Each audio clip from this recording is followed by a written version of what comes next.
Gospel according to St. Mark. At that time, Jesus, going out of the coast of Tyre, came by Sidon to the Sea of Galilee, through the midst of the coast of Decapolis. And they bring to him one deaf and dumb, and they sought him that he would lay his hand upon him. And taking him from the multitude apart, he put his fingers into his ears, and spitting, he touched his tongue. And looking up to heaven, he groaned and said to him, Ephphatha, which is, be thou opened. And immediately his ears were opened, and the string of his tongue was loosed, and he spoke right. And he charged them that they should tell no man. But the more he charged them, so much the more a great deal did they publish it, and so much the more did they wonder, saying, He hath done all things well. He hath made both the deaf to hear and the dumb to speak.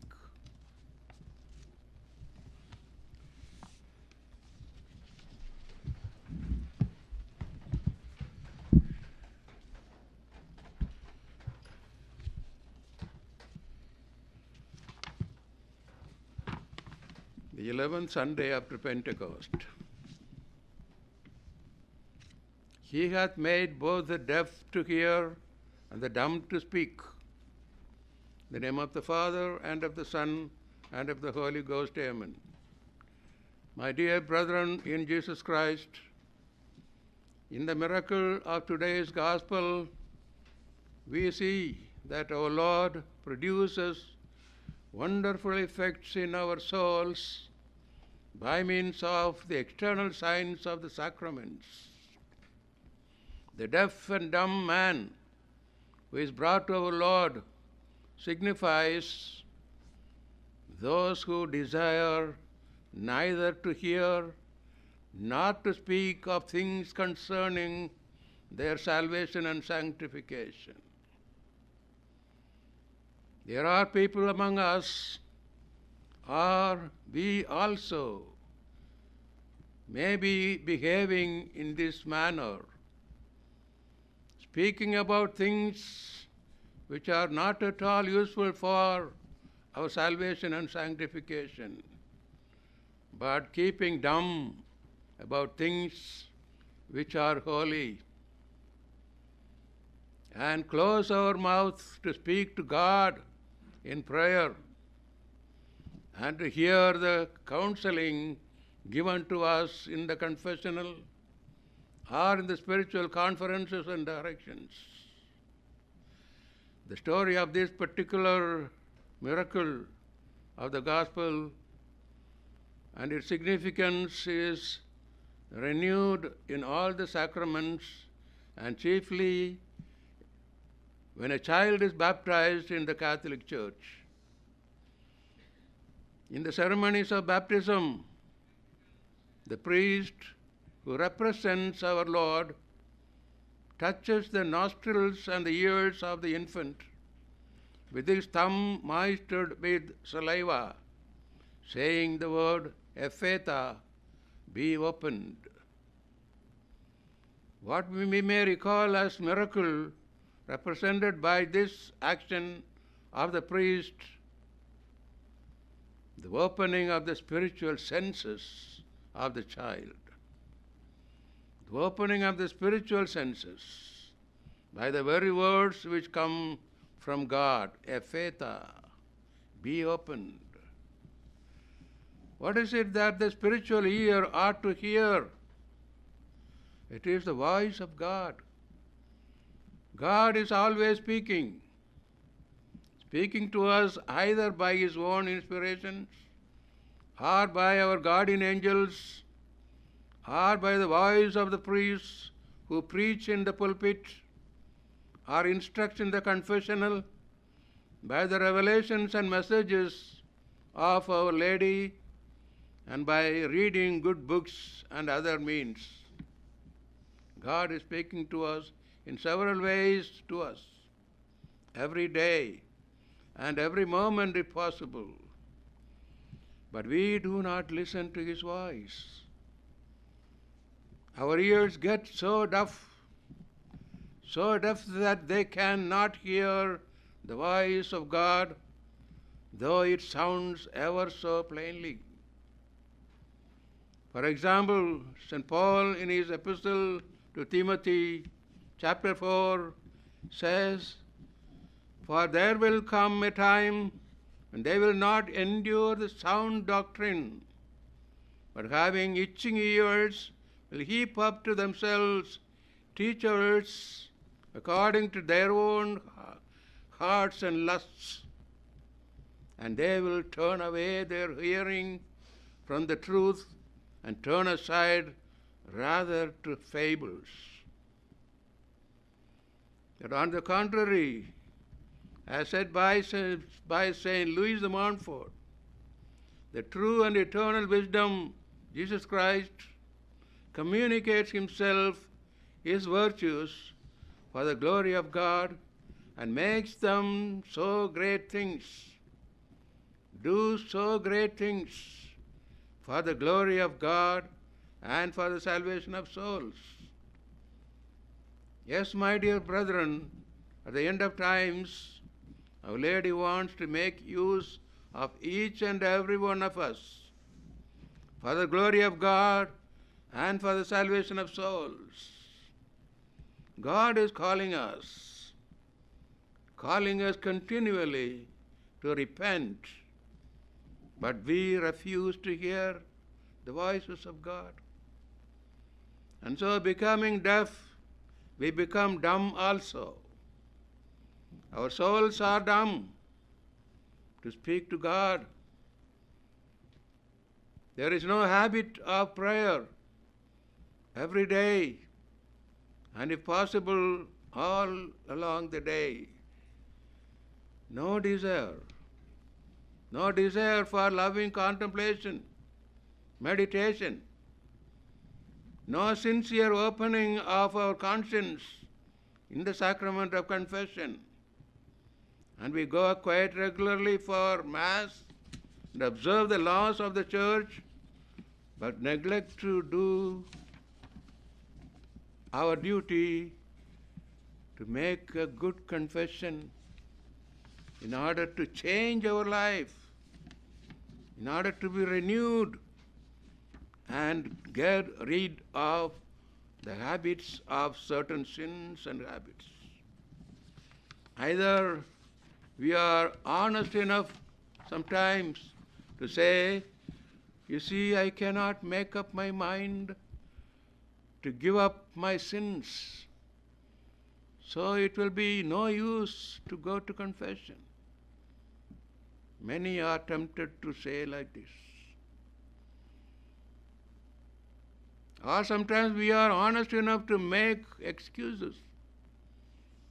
Excuses such as, "I am sure I don't know what I would say, what I would have to say to the priest in the confessional. I don't know." Or sometimes we are tempted to say, "I must not go to confession without due preparation, And I am so busy all day long, that I have no time to prepare myself to make a good confession." These are the mysterious, dumb people who are really in need of a miraculous cure today. Yes, my dear brethren, all those who are in the state of sin or neglect prayer, their loving relationship with Jesus and the Blessed Virgin Mary. And these people, if not already deaf and dumb, at least will rapidly become so. To be spiritually deaf and dumb is a great deal worse than to have no bodily senses at all. If we are in this state of spiritual deafness, and dumbness.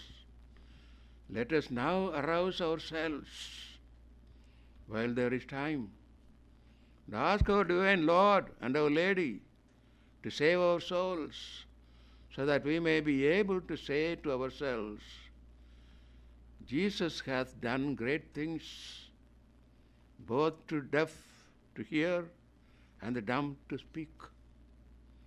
This miracle must happen to us every day. Yes, my dear brethren, we must reflect on the effects of the sacraments, where really people who are deaf become able to hear.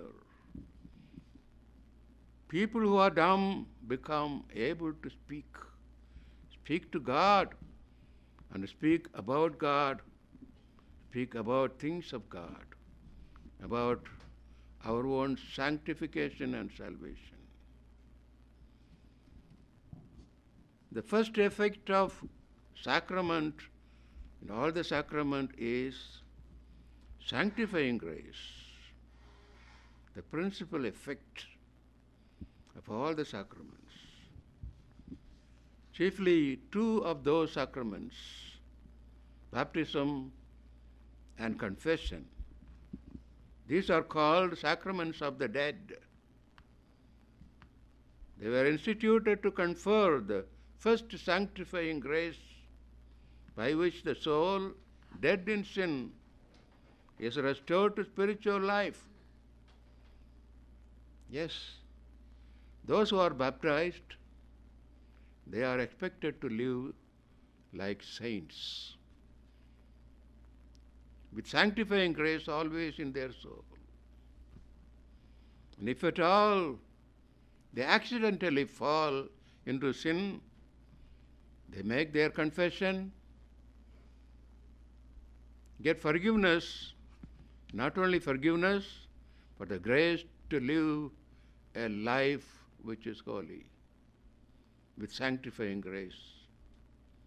Always, if possible. The fall of sin, falling into mortal sin, must be very, very accidental, not habitual. Confession is for those who fall accidentally, to raise them up in their spiritual life, not to make them commit those sins every day and many times a day, and don't go to confession and go to confession every day. No, this is not really a Christian life. And a traditional Catholic should seek to live a life with sanctifying grace always. Only falling into mortal sin must be very, very accidental. And there are the other 5 sacraments instituted to give an increase of our first grace or conversion. All the sacraments are helping us to grow in holiness and become great saints. We have to contemplate always to be saints as St. Paul calls us to be. And the second effect of the sacraments is the indelible character on our soul.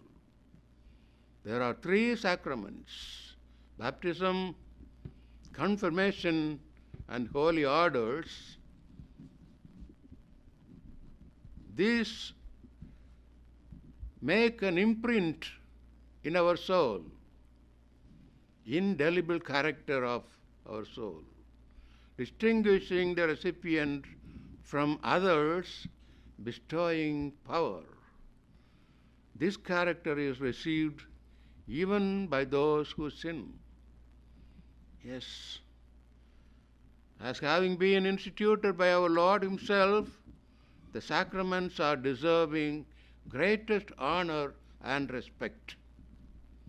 We respect the sacrament of penance by not falling into sin immediately after. In order not to be in the state of sin after confession and not to neglect prayer, we, the traditional Catholics, must practice certain daily exercises. Saint Padre Pio, he is remembered as a miracle worker, but was perhaps best known in his way of life as a spiritual father to countless souls. Padre Pio gave wise and holy counsel to those dealing with the struggles of living a holy life. And through his advice, he guided many souls to heaven. Let us follow his advice. Here are 5 habits St. Padre Pio believed all Catholics should practice, based on advice he gave to his spiritual children. What are they? First, weekly confession.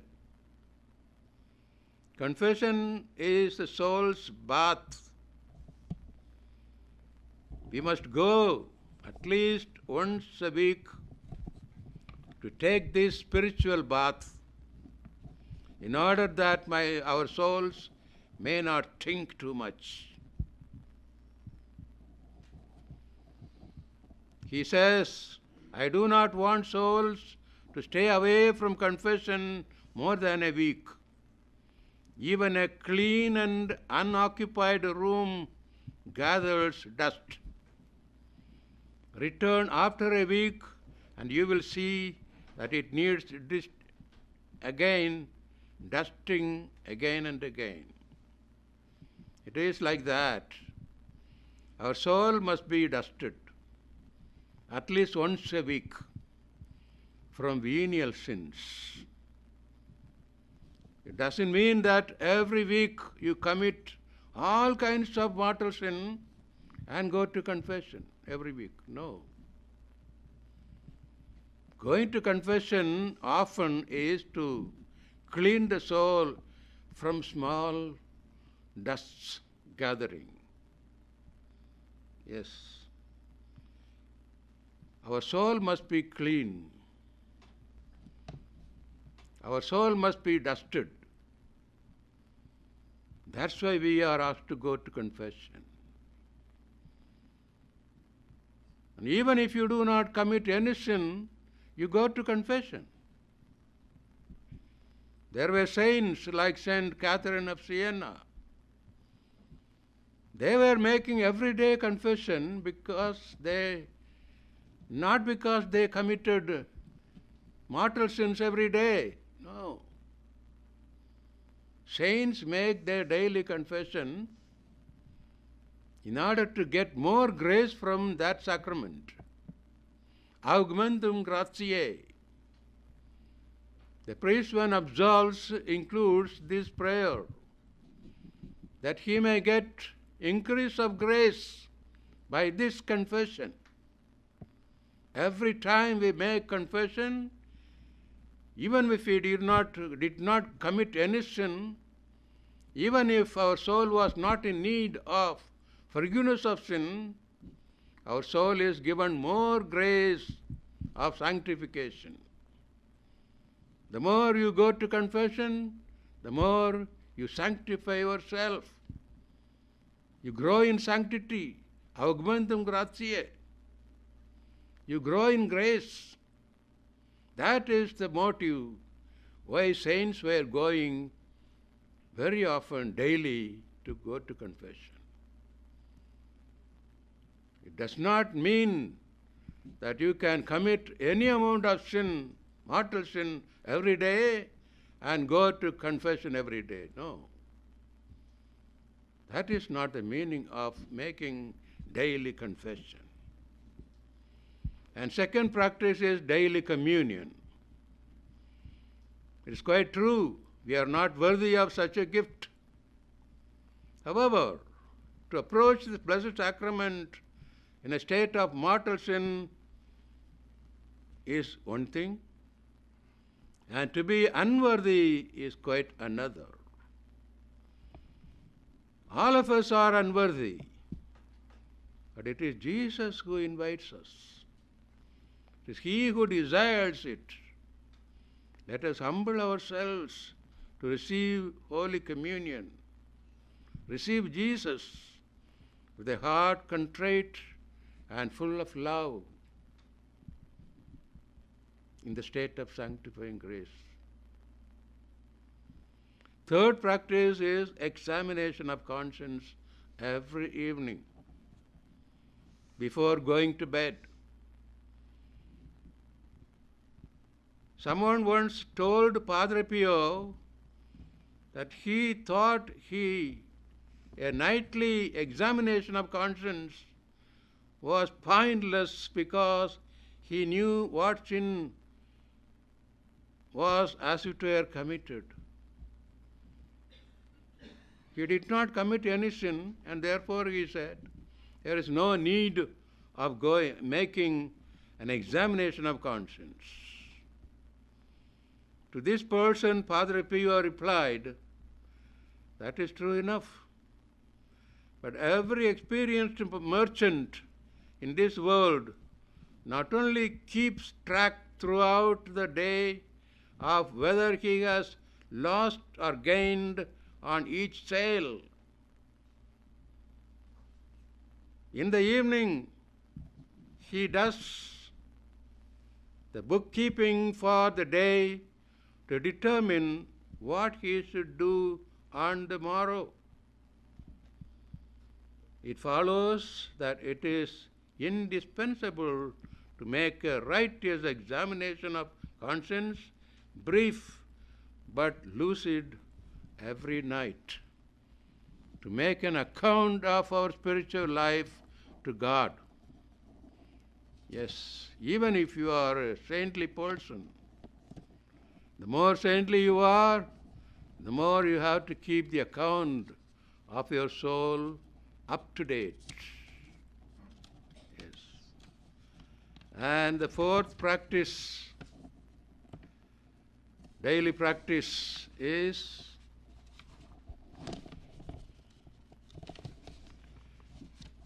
daily spiritual reading. There are people who read a lot of things which are of the world, maybe making us losing our spiritual life by these readings. No. Every day we have to read spiritual reading. The harm that comes to souls from the lack of reading holy books makes the shudder. What power spiritual reading has to lead to a change of course in our spiritual life and to make even worldly people enter into the way of perfection. That is the power of spiritual reading. Read chiefly the books of saints. Yes. We must know all the lives of the saints. Throughout the whole week, or whole month, or whole year, you must be reading those lives of the saints. And the our fifth duty, spiritual duty, is to make meditation. To make meditation twice a day, he says, Padre Pio, twice a day, at least short meditations. Say at least 5 or 10 minutes in the morning or in the evening. What do you call meditation is mental prayer. If you do not succeed in meditating well, you don't worry about it. Do not give up doing your duty of making meditation. Distractions may come. Do not be discouraged. Do the meditation of patience, to be patient, and you will still profit by practicing the virtue of patience if you meditate. Decide upon the length of your meditation. 10 minutes, and do not leave your place before finishing. 10 minutes at least. Be in front of Jesus and the Blessed Mother. At least 10 minutes. How many hours you are spending sitting before the TV or watching something in your cell phone. You do not know how many hours you are spending. But 10 minutes in the morning and 10 minutes in the evening, sitting before Jesus and the Blessed Virgin Mary. Why do you worry so much? Because you do not know how to meditate. How to meditate. Meditation is a means of attaining God. Meditation aims at the love of God and together with that, love of neighbor. Just wish to love God, that's all. That is meditation. Have a sincere desire to love God, at least for 10 minutes in the morning and 10 minutes in the evening. Yes.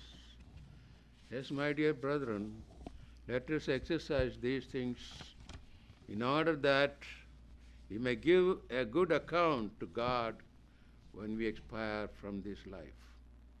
We have to give a good account. Yes.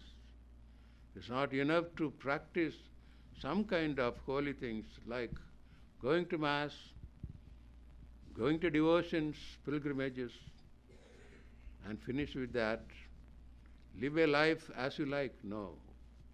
You have to transform your life as a life of a saint, a great saint, by practicing these daily exercises. Amen. In the name of the Father, and of the Son, and of the Holy Ghost. Amen.